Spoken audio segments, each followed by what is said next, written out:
This video is probably going to be about 2 seconds long because there really isn't much to say except that radio music is terrible. Like I feel like it's pretty...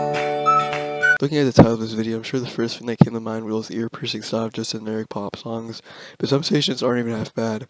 Obviously this might feel contradictory to like the entire point of this video, but if you take a deep dive into other radio stations, you might actually find this semi-ear-pleasing music. For example, there's plenty of old and classical music stations. I'm not saying that all of today's music is borderline terrible, because it isn't, but for some reason hits back then were just a lot better. I can actually hear a Queen song, for example, without wanting to jump out the 7th floor window. It's pretty much equivalent to Twitter. Back when I first started, every tweet was full of positivity, and it was filled with people who weren't asylum convicts. But now it's basically like just a chamber of sadness and despair. I know this comparison makes literally no sense, and I don't even know why I included it in the script, but yeah, let's just move on. It's not even funny how many advertisements are in radio stations.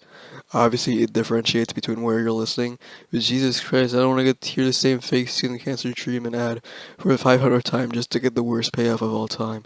There's absolutely no incentive to listen to the radio instead of just popping a song you actually like on any streaming service. To make it even worse, they play the same ads every single day. I've gotten this ED medicine ad so many times that I don't even know what life is anymore. Also, just getting ED medicine ads on a radio station that primarily plays a trendy pop song directed towards fetuses, it does not feel right to me.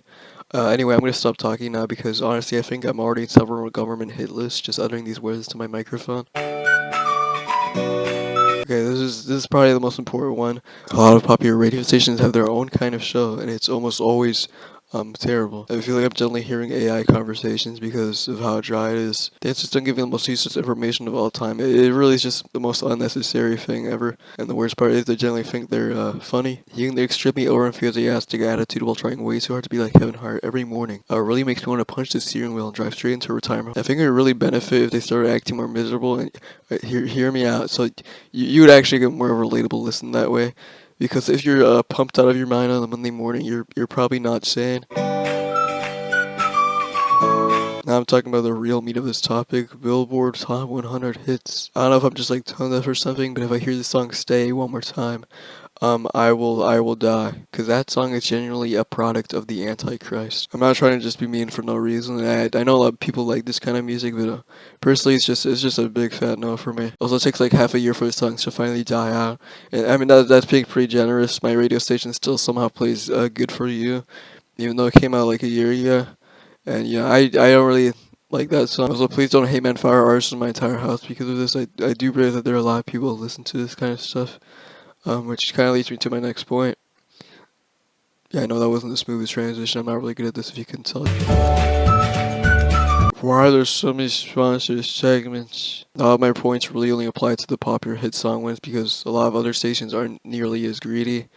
But why? I feel like I'm getting hit by a different sponsor every single time I breathe, which is just not fun. Listening to sponsored segments with atrocious hosts really should be used as psychological warfare, as I think it's a lot more effective than the I Love You Barney Friends theme song, which is unfortunately not a joke. You're probably wondering why I'm self-torturing myself listening to the radio, after literally relentlessly calling it terrible throughout this entire...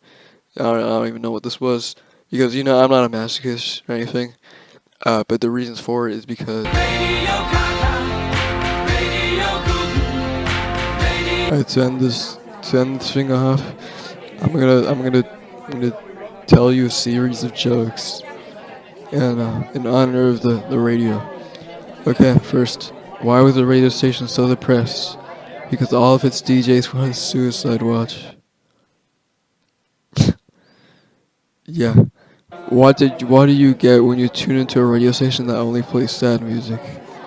A frequency of tears. Get it? Because frequency.